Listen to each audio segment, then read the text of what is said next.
નમસ્કાર વિદ્યાર્થી મિત્રો, good morning all of you. કેમ છો બધા? ફાઇન. ઓકે. જો છેલ્લે આપણે ધોરણ 11 ની અંદર ચાકગતિમાં બે સદિશોનો સદિશ ગુણાકાર જોઈ ગયા, એની ઉપયોગિતા પણ જોઈ ગયા. એમાંથી આપણને બે રાશિ મળી હતી. ટોર્ક એને કહેવાય છે બળ યુગ્મની ચાકમાત્રા, કોણીય વેગમાન એને કહેવાય રેખીય વેગમાનની ચાકમાત્રા. બંને આપણે થિયરી જોઈ ગયા. આગે ના તો નેક્સ્ટ થિયરી આવશે હવે સંતુલન. તો નેક્સ્ટ થિયરી આવશે પદાર્થનું સંતુલન. જો પદાર્થના સંતુલનની વાતચીત કરતો હોય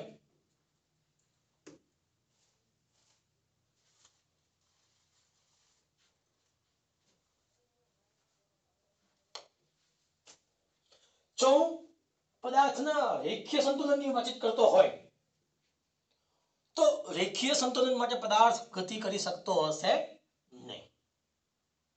અને જો ચાકગતિ સંતુલનની વાતચીત કરતો હોય તો પદાર્થ ચાકગતિ પણ કરી શકતો હોવો જોઈએ નહીં. ધ્યાન આપજો પહેલા ખાસ. પદાર્થનું સંતુલન થવા માટે મારે કેટલી વસ્તુ જવાબદાર બનશે? રેખીય વેગમાન,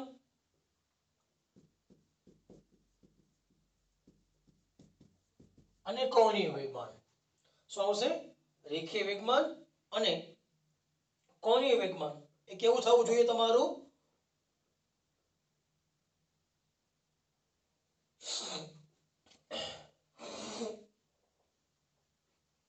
જો ખાસ સોરી, પદાર્થનું સંતુલન થવા માટે શું જોઈએ? રેખીય વેગમાન અને કોણીય વેગમાન તમારે મુખ્ય લેવા પડશે. રેખીય વેગમાન પણ કેવું રહેવું જોઈએ? અચળ રહેવું જોઈએ. કોણીય વેગમાન પણ કેવું રહેવું જોઈએ? અચળ રહેવું જોઈએ. એનો મતલબ સમય સાથે અફર રહેવા જોઈએ. અફર એટલે શું કહેવાય? બદલાઈ ન શકે. તો રેખીય વેગમાન અને કોણીય વેગમાન જો સમય સાથે બદલાતા ન હોય તો બંને પદાર્થ કેવા છે? સંતુલનમાં છે તેમ કહી શકાય. જો રેખીય વેગમાન અચળ હોય તો શું કહેવાય? રેખીય સંતુલન કહેવાશે. અને જો કોણીય વેગમાન અચળ હોય તો શું કહેવાશે? ચાકગતીય સંતુલન. શું કહેવાશે એને?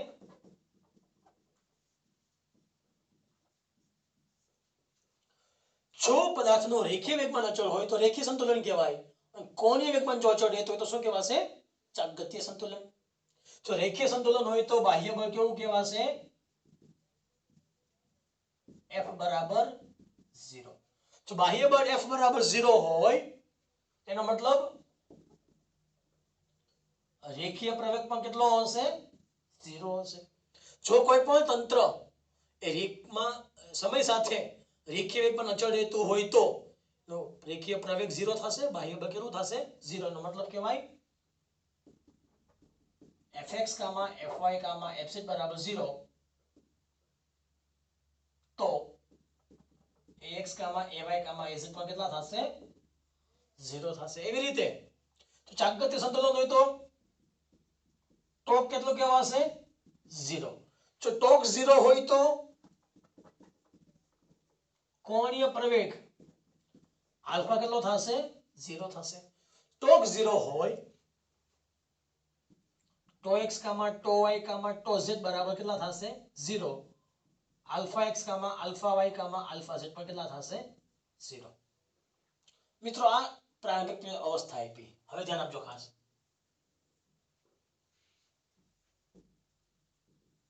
જો પદાર્થ રેખીય સ્થાનાંતરણ અને ચાકગતીય સ્થાનાંતરણ માં હોય, જો પદાર્થ રેખીય સ્થાનાંતરણ અને ચાકગતીય સ્થાનાંતરણમાં કેવું હોય? સંતુલિત હોય તો. બંનેમાં કેવું છે? સંતુલિત. જો બંનેમાં સંતુલિત હોય તો શું કહેવાશે? ટોક પણ 0 હશે, f પણ 0 હશે, આલ્ફા પણ 0 હશે. ટોક 0, પ્રવેગ 0, બળ 0, રેખીય પ્રવેગ 0, કોણીય વેગમાન અચળ, રેખીય વેગમાન અચળ. ક્લિયર? તો આ વાતચીત થઈ ગઈ. આ કોણીય વેગમાન શું કહેવાશે? રેખીય વેગમાન p, કોણીય વેગમાન l. હવે જો બંને સ્થાનાંતરણોમાં કેવું હોય સંતુલન, જો પદાર્થ રેખીય સ્થાનાંતરણ અને ચાકગતીય સ્થાનાંતરણમાં સંતુલન હોય, બધા ઘટક ટોર્ક, કોણીય પ્રવેગ, રેખીય બળ અને રેખીય પ્રવેગ કેવા થશે? 0 0 0 0. પણ રેખીય વેગમાન અને કોણીય વેગમાન કેવા થશે? અચળ. તમે જો સ્પેસિફિક કિસ્સામાં કીધું હોય તો તમે સ્પેસિફિક કિસ્સામાં કીધું હોય રેખીય વેગમાન અચળ એટલે મતલબ જો રેખીય સંતુલનમાં હોય તો બાહ્ય બળ 0, રેખીય પ્રવેગ 0, રેખીય પ્રવેગ, રેખીય વેગમાન અચળ.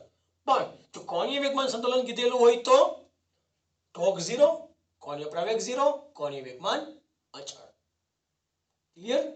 છે એમાં કઈ ડાઉટ? તો આ વાત તમારી થઈ ગઈ હતી સંતુલનની. જો તંત્ર એક કરતા વધારે કણનું બનેલું હોય તો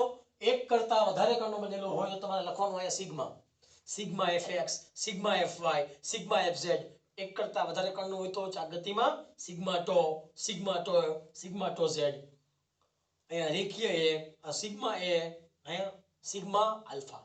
એક કરતા વધારે કણ આપ્યા હોય તો આગળ સિગ્મા લાગી જાય. લિમિટ કેટલી લાગશે? I બરાબર 1 to n. લિમિટ કેટલી લાગશે? I બરાબર 1 to n. મિત્રો થિયરી સાવ સિમ્પલ છે, ચાલો કે ડીપમાં જવાની જરૂર છે નહીં. હા, તો આપણે વાતચીત કરી ત્રિપરિમાણની. કેટલી વાતચીત કરી છે આપણે? ત્રિપરિમાણની. જો આપણે માત્ર સમતલની વાતચીત કરતા હોય તો સમતલમાં જો કોઈ પદાર્થ સંતુલન હોય, સમતલમાં પદાર્થ સંતુલનમાં હોય તો તમારે મુખ્યત્વે 3 જ ઘટક જવાબદાર રહેશે. કેટલા ઘટક જવાબદાર રહેશે? 3. પહેલો ઘટક, એના બે લંબ સમતલને કેટલા યામો હોય? 2 યામો હોય. બંને લંબ અક્ષો હોય. આ બોર્ડ તમારું કેવું છે? સમતલ છે. બોર્ડ સમતલ છે તો શું હોય? અહીંયા એક અક્ષ, અહીંયા બીજી અક્ષ. સમતલને માત્ર 2 જ લંબ અક્ષો હોય તો પહેલા શું આવશે? લંબ અક્ષ પરનો બળોનો કુલ સરવાળો કેટલો થાય? 0. તો સમતલમાં જો કોઈ પદાર્થ સંતુલન અવસ્થામાં હોય, સમતલમાં જો કોઈ પદાર્થ સંતુલન અવસ્થામાં હોય તો એના લંબ અક્ષો પરનો બળોનો બેઝિક સરવાળો કેટલો થવો જોઈએ? 0 થવો જોઈએ. તો એ વાત તમારી થઈ ગઈ પેલા બળની. પછી જો બળ 0 થાય, તમે શું કીધું? સમતલ. સમતલમાં કેટલા યામો હોય? x અને y, 2 લંબ અક્ષ થઈ ગયા.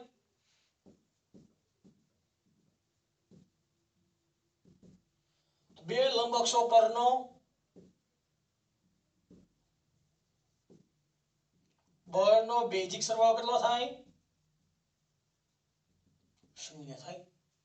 તો બીજું લખી શકાય, બળ 0 હોય તો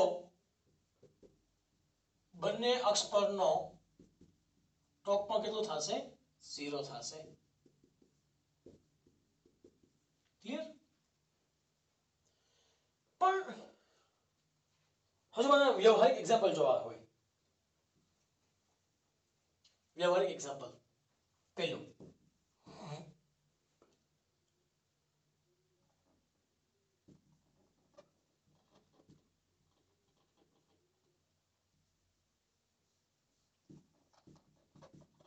ચાકગતીય સંતુલન.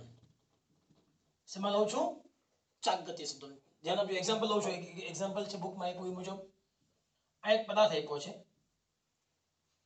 આપેલ પદાર્થમાં હું બંને તરફ શું લગાવું છું? બળ લગાવું છું. જો બંને છેડા ઉપર બળ લગાડું છું, બંને છેડા તરફ બળ કેવા છે? નીચે તરફ છે. આ એનું દ્રવ્યમાન કેન્દ્ર છે. તો આ અંતર શું કહેવાશે? r. આ પણ શું કહેવાશે? r1 બરાબર r. આ પણ શું કહેવાશે? r2 બરાબર r. આ એનું દ્રવ્યમાન કેન્દ્ર છે. ચલો ધ્યાન આપજો મિત્રો. ટોકની વ્યાખ્યા શું છે? ટોક બરાબર r ક્રોસ f. r આયા છે પહેલી આંગળી, f ક્યાં આવે છે? નીચે. r f. આ દિશા શું બતાવશે? ટોર્ક. ટોક ક્યાં આવશે? બહાર તરફ.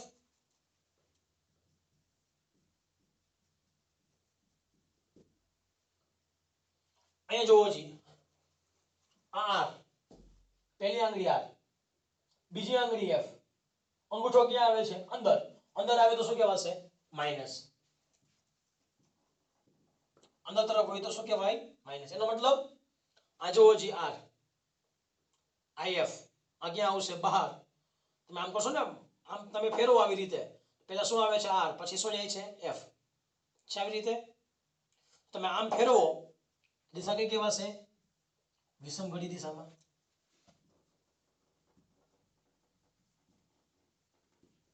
અહીંયા જોવો જી આર એફ તમે આમ ફેરવો તો દિશા કઈ કહેવાશે સમઘડી દિશામાં.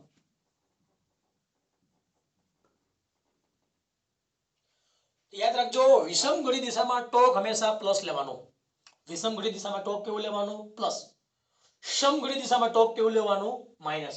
આપણા સહેલાઈ માટે કહું છું, જો કોઈ દિશા ઉલટાવી નાખે જવાબમાં કઈ ફેરફાર થઈ શકે નહીં, પણ જો તમે દિશા બદલાવશો તો તમારા કોઠા હોજ પ્રમાણે તમારે અહીંયા પણ દિશા બદલાવી પડે. એટલે હું તમને વ્યવહાર આપું છું, તમારી જાતને મહત્વ આપ્યા વગર હું જે તમને કહું છું એ વિચારો. જો વિષમઘડી દિશામાં તમે ટોક લેતા હોય તો ટોક કેવું લઈ લેવાનું બહાર તરફ, સમઘડી દિશામાં હોય તો ટોક કેવું લઈ લેવાનું માઈનસ તરફ. તમારે જમણા હાથની આંગળીનો ઉપયોગ કરવાનો થશે, અંગૂઠો બહાર તરફ ટોક પ્લસ, અંગૂઠો અંદર તરફ ટોક માઈનસ. ધ્યાન આપજો પહેલા ખાસ. તો બંનેના ટોક કેવા કેવા છે અહીંયા,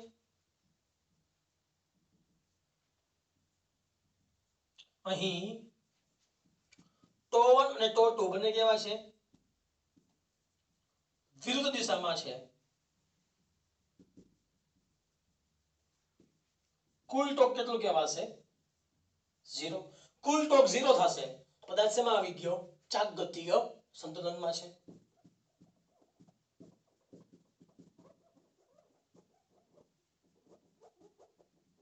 પરંતુ બંને બાહ્ય બળો એક જ દિશામાં છે. જો બંને બાહ્ય બળ એક જ દિશામાં છે, જો બંને બાહ્ય બળ એક જ દિશામાં હોય તો પદાર્થની ગતિ ક્યાં થશે નીચે તરફ થશે.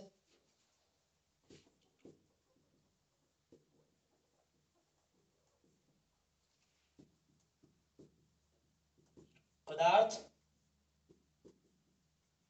રેખીય સંતુલનમાં નથી, પદાર્થ રેખીય સંતુલનમાં નથી. એક તમને આવું બે આપવું હોય તો બીજું એક્ઝામ્પલ,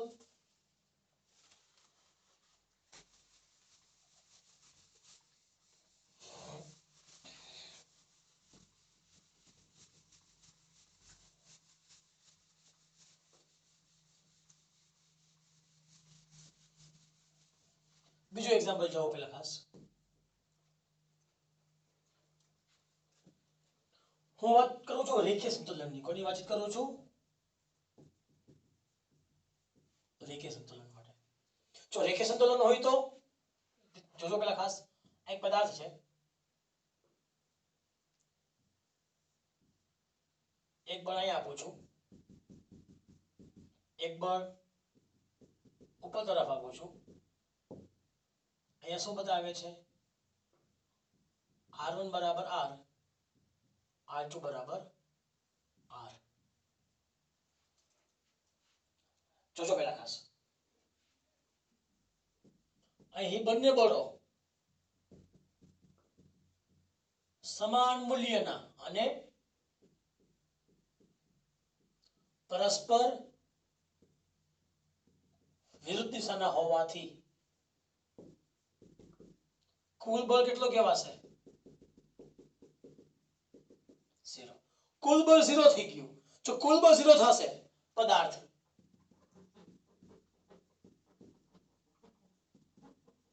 રેખીય ગતિ કરી શકશે નહીં. જો પદાર્થ રેખીય ગતિ ન કરી શકે, પદાર્થ શેમાં છે રેખીય સ્થાનાંતરણ માં સંતુલન નથી,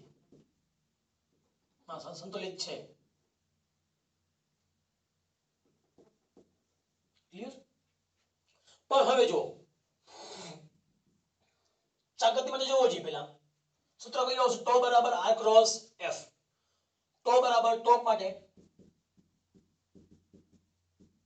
r + f બરાબર શું કહેવાય ટો અને જેમ જ બહાર તરફ હોય તો પ્લસ અંદર તરફ હોય તો માઈનસ જો આ પેલી આંગળી આ દ્રવ્યમાન કેન્દ્ર છે પેલી આંગળી અંગૂઠો ક્યાં આવે છે નીચે તરફ અંગૂઠો ક્યાં પેલી આંગળી બીજી આંગળી નીચે આવે છે અંગૂઠો ક્યાં આવશે બહાર તરફ આ દિશા કઈ હશે સમઘડી દિશામાં હશે F2 આ પેલા અંતર r બળ છે અંગૂઠો ક્યાં આવશે પાછો બહાર તરફ એ બહાર તરફ આવશે દિશા ક્યાં આવશે પાછું એ બહાર તરફ તો અહીં બંને ટોક ક્યાં આવી ગયા બંને ટોક વિષમઘડી દિશામાં હોવાથી પદાર્થ વિષમઘડી દિશામાં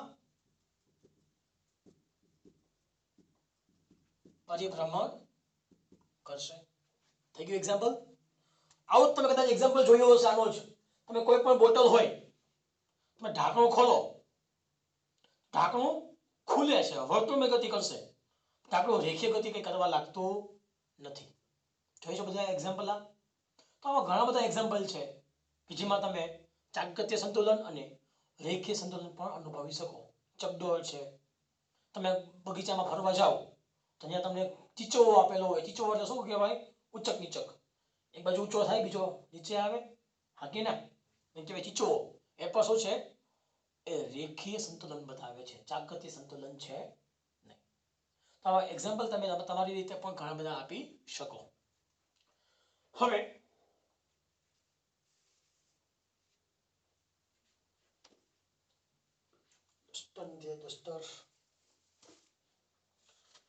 જો કદાચ કોઈને એક્ઝામ્પલ યાદ હોય ઓલું ત્રીજું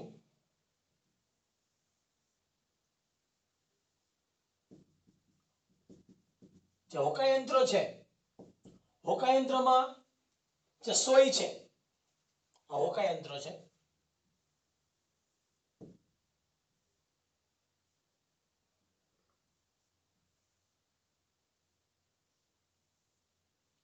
આ જે હોકાયંત્ર છે એમાં સોય છે સોયની અણી જો ઉત્તર દિશામાં હોય તો આપણને તે ઉત્તર દિશા બતાવે દક્ષિણમાં હોય તો તે દક્ષિણ દિશા બતાવે એનો મતલબ સોય પર શું લાગતું હોવું જોઈએ ક્યાંક બળ લાગતું હોવું જોઈએ એ બળ કેવું હશે સમતલને લંબરૂપે હશે એનો મતલબ સોયના સમતલને લંબ શું હોવું જોઈએ કે ચુંબકીય ક્ષેત્ર હોવું જોઈએ જો સોયના સમતલને લંબ કે ચુંબકીય ક્ષેત્ર હોય તો ચુંબકીય ક્ષેત્રના કારણે ચુંબકીય સોય આપણને બળ યુગ્મની ચાકમાત્રા દ્વારા આપણને બળની દિશા બતાવે છે જેને લીધે આપણે દિશા વિહીન વિસ્તારમાં આપણે દિશા શોધી શકાય ક્લિયર એ પણ એક એક્ઝામ્પલ જ છે જે પર તમે તમારી રીતે સમજી શકો ક્લિયર નેક્સ્ટ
ટાઈમિંગ જોઈ લો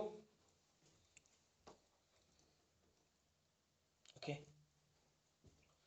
તો જો નેક્સ્ટ થિયરી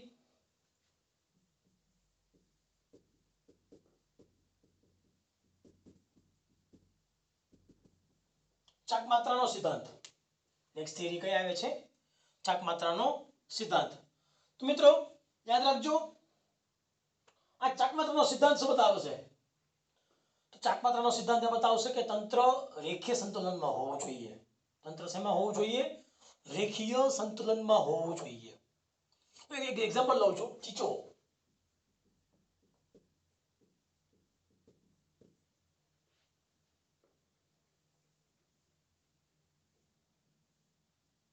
આ ચીચવો છે, આપેલ ચીચોના બે છેડા ઉપર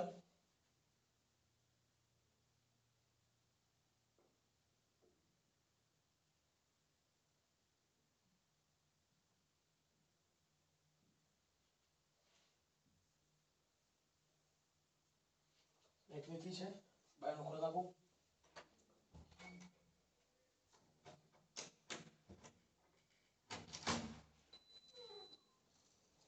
બે ચીચો આપ્યા, એક ચીચો આપ્યો છે, ચીચોના મધ્ય બિંદુ પાસે શું છે, એક પીવોટ કરેલો છે. શું કર્યો છે એને? પીવોટ એટલે કહેવાય એક આધાર બિંદુ સાથે જોડાણ કરેલું છે. જો પીવોટને આધાર બિંદુ સાથે જોડાણ કરેલું હોય તે સમયે અહીંયા એક પેલા વજન મૂકવામાં આવે છે.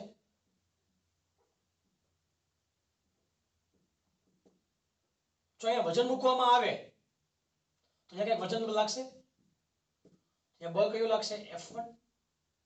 બળને કહેવાય છે ભાર. શું કહેવાશે એને? ભાર. હવે કંઈક ભાર મૂક્યો, વજન મૂક્યો, તો એ પીવોટ થી ભાર સુધીના અંતરને શું કહેવાશે? R1 બરાબર D1 એટલે કહેવાશે ભાર પહોંચા. હવે તમે બીજા છેડે જે પેલો છોકરો જે બેઠેલો છે એને તમે ઉચકવાનો પ્રયત્ન કરશો, હા કે ના? આવી રીતે ચીચવો હોય, પેલા નીચે કોઈક બેઠો છે, કોઈક છોકરો બેસે, અહીંયા જે પહેલો છોકરો બેસે છે એને કહેવાય ભાર. પછી બીજો છોકરો બેસે છે, શું કરશે બીજો છોકરો? પેલાને ઉચકવાનો પ્રયત્ન કરશે, પ્રયાસ કરશે. જો બીજો છોકરો પેલાને ઉચકવાનો પ્રયાસ કરશે તો અહીંયા જે બળ લાગશે એટલે શું કહેવાશે? પ્રયત્ન અથવા તો કહેવાશે પ્રયાસ બળ F2.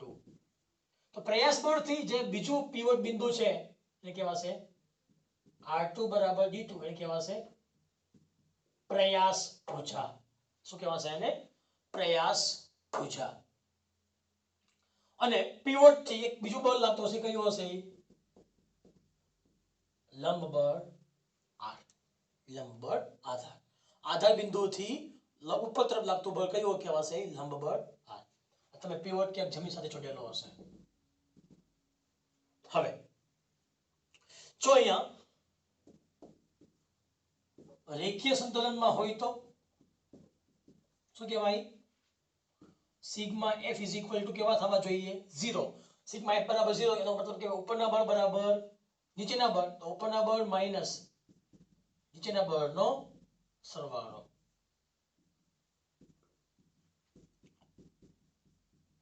જો કુલ બેઝિક બળ 0 થતું હોય એનો મતલબ કહેવાય ઉપરના બળ બરાબર નીચેના બળ, એનો મતલબ કહેવાય આ બે આ બાજુ આવે તો શું કહેવાશે? માઈનસ કહેવાશે. F1 આ બાજુ આવે તો પ્લસ, F2 આ બાજુ આવે તો પ્લસ માઈનસ. જો તમે કાઉન્સ કરશો તો અહીંયા શું આવશે? પ્લસ આવશે.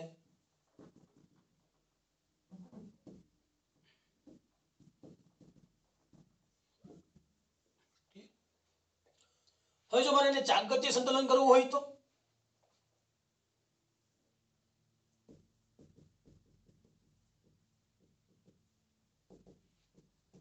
ચાકગતીય સંતુલનમાં લખી શકાશે સિગ્મા ટો બરાબર કેટલા કહેવાશે? 0. કુલ ટોક 0 થાય એનો મતલબ ટો 1 પ્લસ ટો 2 કેટલા થશે? 0. ટો 1 પ્લસ ટો 2 બરાબર 0 થાય એનો મતલબ કહેવાશે D1 cross F1 plus D2 cross F2 કેટલા થવા જોઈએ? 0. ચલો પેલું ક્યાં છે? અંતરાલ. બળ ક્યાં આવે છે? નીચે. અંતરાલ, બીજી આંગળી બળ, અંગૂઠો ક્યાં આવશે? બહાર તરફ. બહાર તરફ હોય તો એ દિશા કેવી કહેવાશે? સમઘડી દિશા કહેવાશે. તો લખી શકાશે પ્લસ D1 F1 જ્યાં D અને F કેવા છે? પરસ્પર લંબ, થીટા બરાબર 90 અને જમણા હાથનો સ્ક્રૂ નિયમ વાપરી ટોકની દિશા પ્લસ અને માઈનસ લેવી. મેં પ્લસ દિશા લીધી અહીંયા, હવે જો D2F2 માટે D2 ક્યાં આવે છે? આ બાજુ. બળ ક્યાં આવે છે? નીચે તરફ. D2 પહેલી આંગળી, F2 નીચે. અંગૂઠો ક્યાં આવશે? અંદર તરફ. અંદર આવતો હશે દિશા કેવી હશે? સમઘડી.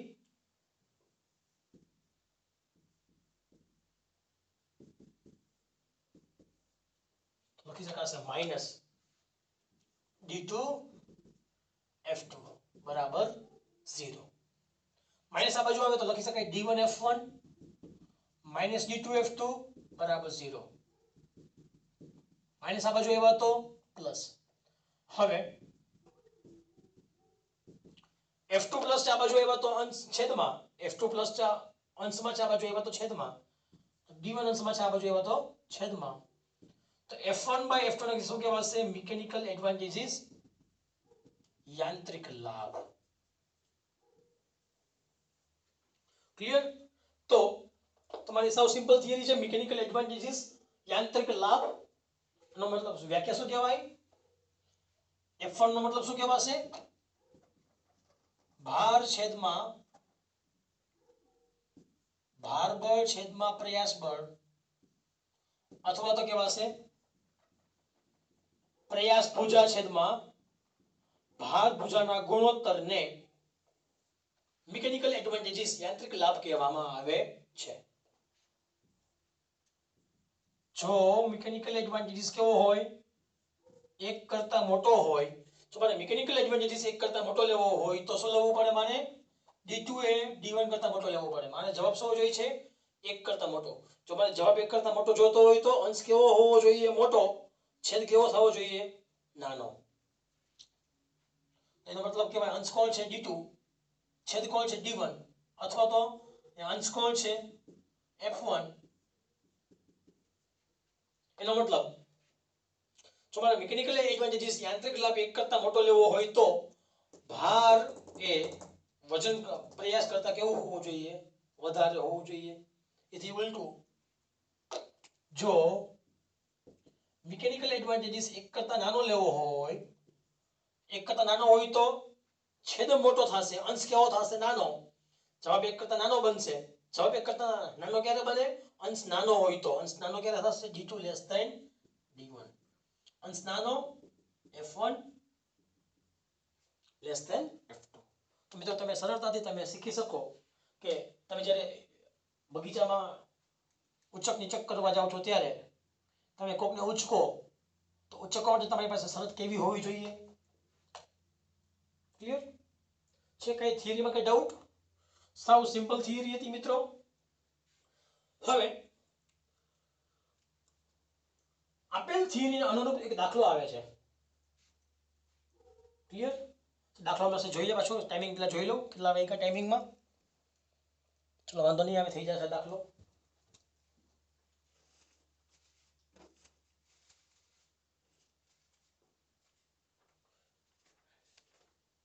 એક કામ કરીએ, દાખલા પછી જોઈએ કારણ કે લગભગ 30 મિનિટ જેવો સમય થઈ ગયો છે.